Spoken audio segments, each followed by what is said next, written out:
Good morning everyone.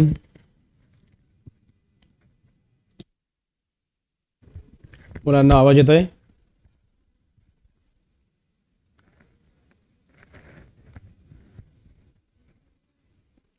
आवाज येतोय मुलांना? कमेंट करा.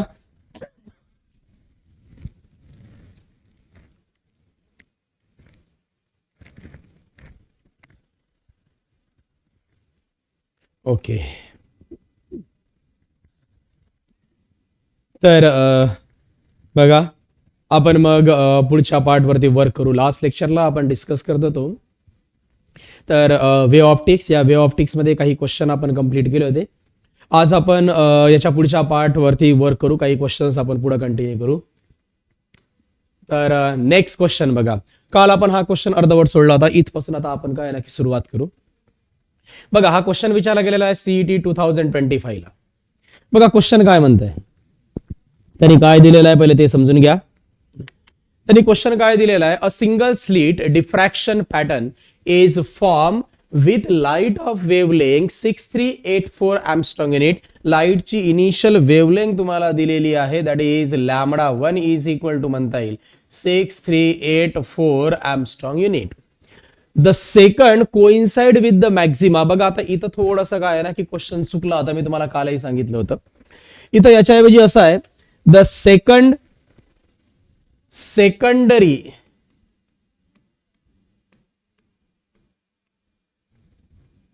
मॅक्झिमा. बघा इथं क्वेश्चन असा आहे, द सेकंडरी मॅक्झिमा तर coincide with the Maxima of the wavelength. बघा कोइन्साइड विथ द थर्ड, हे पूर्ण कट झालंय, द सेकंडरी मॅक्झिमा, इथून हे कट आहे, coincide with the third secondary maxima in the pattern for the light of wavelength λ0. The value of λ0 is. बघा condition काय दिलेली आहे की सर्वात पहिल्यासाठी त्यांनी काय म्हटलेलं आहे, हा क्वेश्चन समजून घ्या. क्वेश्चन असा आहे, a single slit diffraction pattern is form with light of wavelength 6384 angstrom unit. पहिली वेवलेंथ दिली आहे तुम्हाला, that is λ1 is equal to 6384 angstrom unit. The secondary maxima. बघा डिफ्रॅक्शन पॅटर्न मध्ये सेकंड कुणाचा, सेकंडरी मॅक्झिमा, सेकंडरी मॅक्झिमा, तर coincide with the third secondary maxima in the pattern. तर दुसरा सेकंडरी मॅक्झिमा हा तर थर्ड सेकंडरी मॅक्झिमा बरोबर काय होत आहे, तर कोइन्साइड होत जरी असेल तर ऑफ द लाईट, तर in the pattern for the light of wavelength λ0. तर पहिल्यासाठी इथं दिलेला आहे दॅट इज λ1 आणि दुसऱ्यासाठी वेवलेंथ λ2 इज इक्वल टू दिला आहे λ0. तर λ0 ची व्हॅल्यूज किती राहील हे आपल्याला कॅल्क्युलेट करायचं. आता सेकंडरी मॅक्झिमा जरी म्हणाल तर एक बेसिक फॉर्म्युला कोणता आहे सेकंडरी मॅक्झिमासाठी, तुम्हाला एक रिलेशन माहित आहे, दॅट इज पाथ डिफरन्स किंवा डिस्टन्स म्हणू आपण, इज इक्वल टू मॅक्झिमासाठी काय, odd integral multiple of λ/2, that is odd integral multiple म्हणजे काय येईल 2n-1 इंटू काय येईल λ/2 म्हणता येईल. ठीक आहे. तर याच्यासाठी असणारा जे काही डिस्टन्स, बघा पाथ डिफरन्स किंवा डिस्टन्सच्या फॉर्म मध्ये घेऊ. आता सुरुवातीला कोणता आहे, फर्स्ट केस मध्ये काय दिसत आहे, सेकंडरी मॅक्झिमा. सेकंडरी मॅक्झिमासाठी बघा n इज इक्वल टू काय असायला पाहिजे, दॅट इज 3. बघा सेंट्रल मॅक्झिमासाठी n is equal to 1, then first साठी n इज इक्वल टू 2 आणि देन सेकंड साठी that is n is equal to आपण काय पुट करू 3. म्हणजे याची जे पाथ डिफरन्स आहे बघा, इक्वेशन कसं लिहाल, दॅट इज पाथ डिफरन्स दुसऱ्यासाठी इज इक्वल टू इथं असेल that is 2 into 3 minus 1 into लॅमडाच्या ऐवजी पहिले काय दिसत आहे λ1/2. ठीक आहे. म्हणजे इथं सेकंडरी साठी दॅट इज पाथ डिफरन्स किती असायला पाहिजे, 2 3 चा 6 मायनस 1 म्हणजे 5 λ1/2 हे दिलं इक्वेशन 1. आता कुणासाठी घेऊ आपण, तर थर्ड सेकंडरी मॅक्झिमा. परत तर थर्ड साठी इथं लिहिता येईल फॉर थर्ड मॅक्झिमा. मग थर्ड मॅक्झिमा साठी n इज इक्वल टू काय लिहाल 4. म्हणजे इथं परत त्याचं पाथ डिफरन्स किंवा डिस्टन्स तेवढाच राहील, path difference is equal to 2 into 4 minus 1 into इथं काय राहील λ2/2.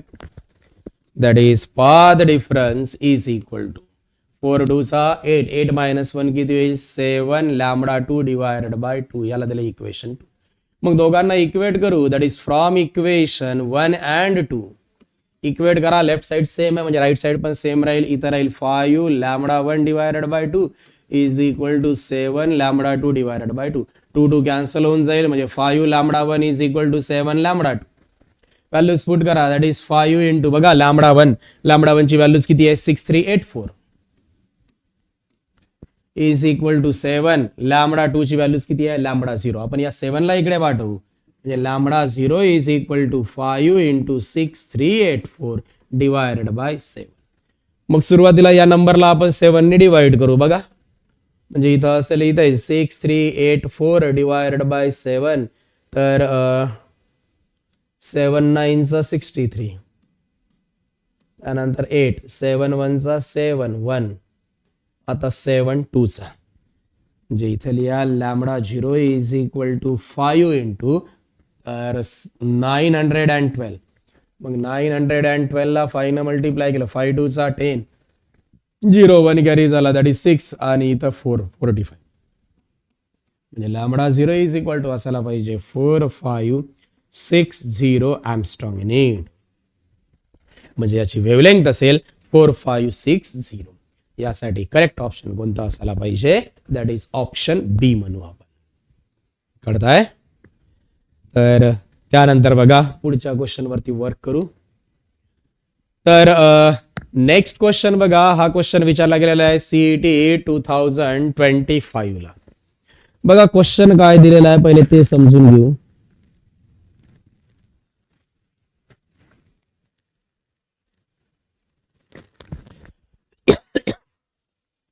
क्वेश्चन काय म्हणताय बघा. तर a single slit in a Fraunhofer diffraction is म्हणजे फ्रोनहॉफर डिफ्रॅक्शन मध्ये सिंगल स्लिट. तर a single slit in Fraunhofer diffraction is illuminated by a light of wavelength. पहिल्या लाईटची वेवलेंग दिली आहे lambda 1 is equal to 7000 angstrom unit. The angular width of the central maxima is theta म्हणजे त्यावेळेस angular width theta 1 is equal to काय घेतलंय आपण theta.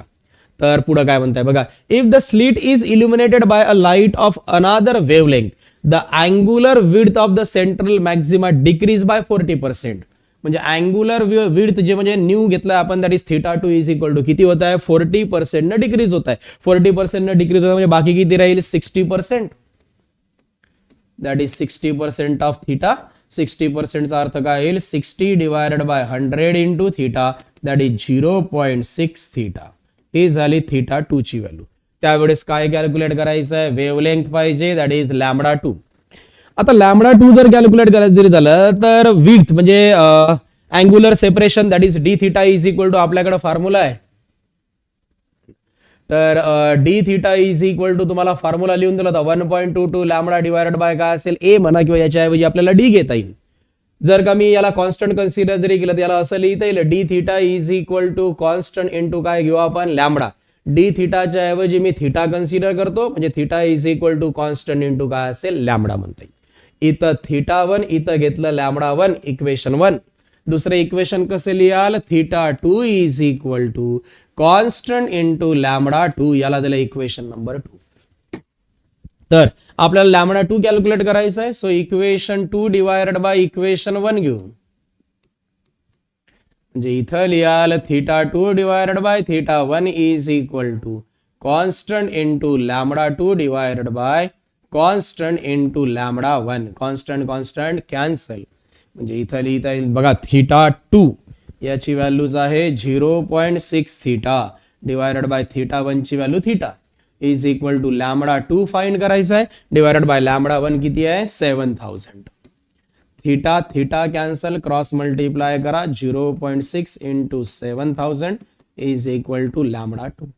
एक 0 कट केला म्हणजे इथं राहील 6 into 700 is equal to lambda 2 means lambda 2 is equal to 6 7 चा किती होईल 42 एम्स्ट्रॉंग युनिट. म्हणजे वेवलेंथ असायला पाहिजे 4200 एम्स्ट्रॉंग युनिट. यासाठी करेक्ट ऑप्शन कोणता दिसत आहे दॅट इज बी राहील. कळताय तुम्हाला. तर यानंतर बघा पुढचा क्वेश्चन काय दिलेला आहे.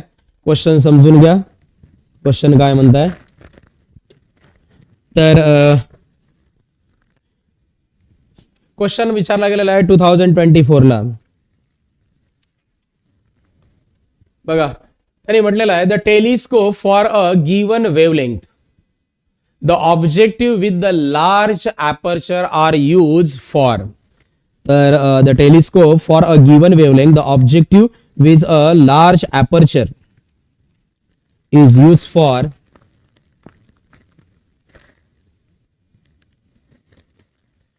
तर बघा number 1 greater magnification, then greater resolution, number 3 reducing the lens and aberrations, and number 4 the case of manufacture.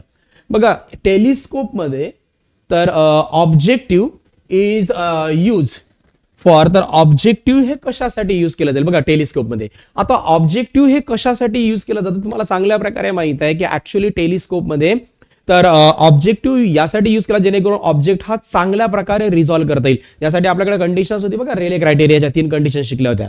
तर बघा the telescope for a given wavelength the objective with large aperture are use for कशासाठी तर greater resolution म्हणू आपण.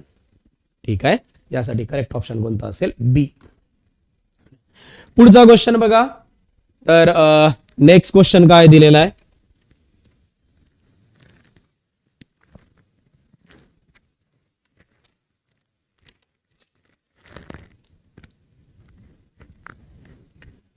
तर बघा question काय म्हणताय, हा विचारला गेलेला आहे 2024 ला. तर 2 points separated by a distance of 0.1 mm. 2 point, या 2 पॉइंट मध्ये असणारा डिस्टन्स तुम्हाला दिलेला आहे किती आहे, दॅट इज 0.1 mm. मग त्याने डिस्टन्स तुम्हाला प्रोव्हाइड केला आहे दॅट इज 0.1 mm. पुढे काय म्हणताय बघा, can just be seen in microscope when the light of wavelength is. तर जस्ट दिसून येत आहे याचा अर्थ आपल्याला लिमिट ऑफ रिझॉल्युशन दिलेला आहे. तर लिमिट ऑफ रिझॉल्युशन आणा, तर यासाठी वेवलेंथ दिली आहे λ1 इज इक्वल टू किती आहे 6000 एंगस्ट्रॉम युनिट. त्यासाठी डिस्टन्स दिला आहे लिमिट ऑफ रिझॉल्युशन ज्याला आपण डी कन्सिडर करू, मायक्रोस्कोप आहे म्हणजे d1 is equal to 0.1 mm. पुढे काय म्हणतात बघा, if the light of wavelength that is λ2 is equal to किती दिसत आहे 4800 एंगस्ट्रॉम युनिट. तर यासाठी बघा limit of resolution that is d2 किती राहील, तर ती d2 ची व्हॅल्यूज तुम्हाला फाइंड आउट करायचं आहे. आता d2 ची व्हॅल्यूज कॅल्क्युलेट करायची जरी असेल तर limit of resolution of telescope तुम्हाला फॉर्म्युला माहित आहे. Limit of resolution of telescope साठी रिलेशन कोणतं घ्याल, तर small d is equal to तर lambda divided by 2 mu sine alpha. तर यांनी जे दिलेलं आहे बघा इक्वेशन समजून घ्या. The 2 point separated by a distance of, ज्यावेळेस त्या दोघांमध्ये असणारं जे डिस्टन्स आहे ते किती आहे 0.1 mm. तर can just be seen in a microscope when the light of wavelength 6000 angstrom unit is use. If the light of wavelength 4800 is use the limit of resolution will be. Limit of resolution पाहिजे आपल्याला. Limit of रिझॉल्युशनचा formula कोणता आहे, d is equal to तर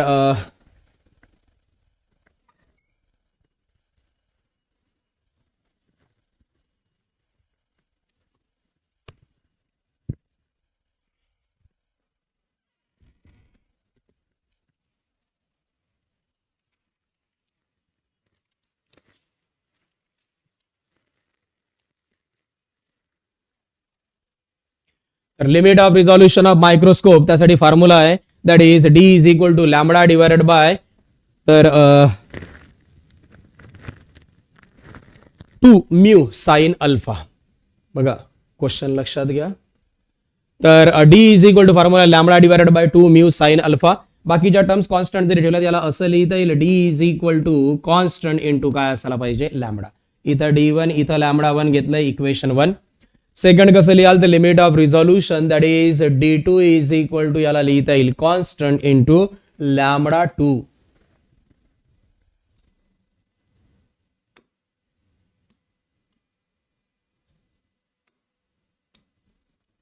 तर इथं लिहिता येईल कॉन्स्टंट इंटू λ2. तर याला दिलं इक्वेशन नंबर 2. आपल्याला कॅल्क्युलेट काय करायचं आहे तर तुम्हाला d2 पाहिजे. So equation 2 divided by equation 1. मग इक्वेशन 2 डिवायडेड बाय इक्वेशन 1 जरी घेतलं इथं लिहाल d2 divided by d1 is equal to constant into lambda 2 divided by constant into lambda 1. Constant constant cancel होईल म्हणजे इथं d2 फाइंड आउट करायचं आहे. d1 ची व्हॅल्यूज किती आहे 0.1 mm is equal to lambda 2 किती आहे 4800 डिवायडेड बाय लॅमडा 1. लॅमडा 1 ची व्हॅल्यूज किती राहील मग तर 6000. 2 झिरो कट झाले. याला असं लिहिता येईल d2 divided by 0.1 is equal to 12 न डिवाइड जरी केलं तर इथं राहील 12 4चा आणि इथं असेल 12 5चा म्हणजे 4 डिवायडेड बाय 5 इंटू काय असेल दॅट इज 0.1.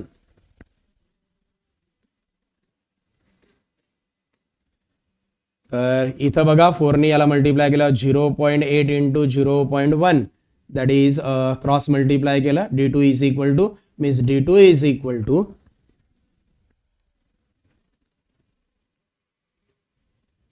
बघा लक्ष द्या इथपर्यंत.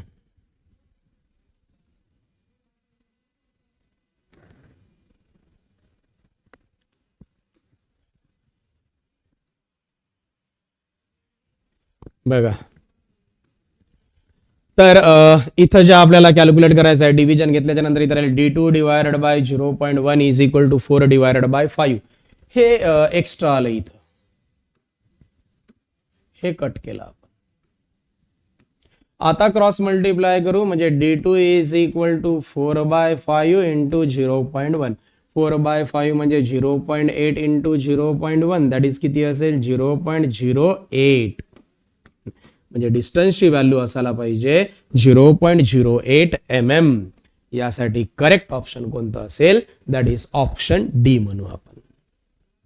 कळताय. तर यानंतर बघा त्याच्यातल्या पुढच्या क्वेश्चन वरती वर्क करू आपण. तर नेक्स्ट क्वेश्चन बघा काय दिलेला आहे. क्वेश्चन विचारला गेलेला आहे सीईटी 2025 ला. बघा क्वेश्चन काय म्हणताय तर the resolving power of telescope can be increased by increasing. आता resolving power of telescope is equal to बघा resolving power of telescope चा फॉर्म्युला कोणता आहे तर d डिवायडेड बाय 1.22 लॅम्बडा.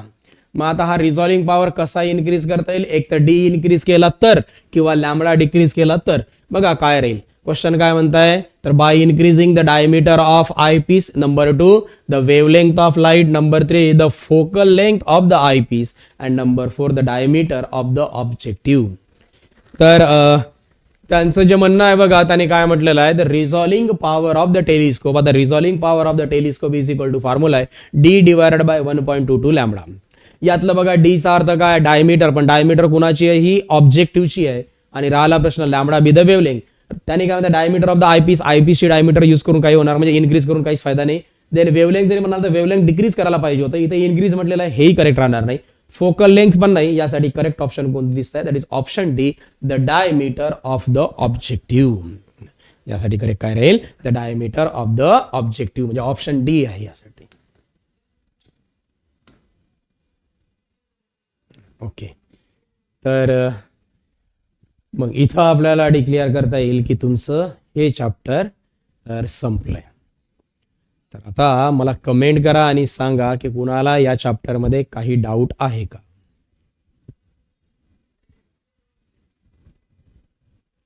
काही अडचणी आहे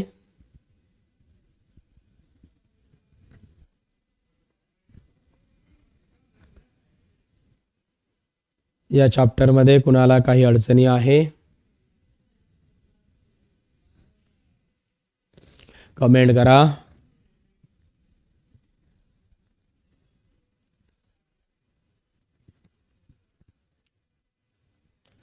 ठीक आहे कुणाला काहीच अडचणी नाही. तर आपले टोटल 12 चॅप्टर कंप्लीट झालेले आहेत. तर 5 मिनिटाचा ब्रेक घ्या आपण एका नवीन चॅप्टर वरती वर्क करू. थँक्यू.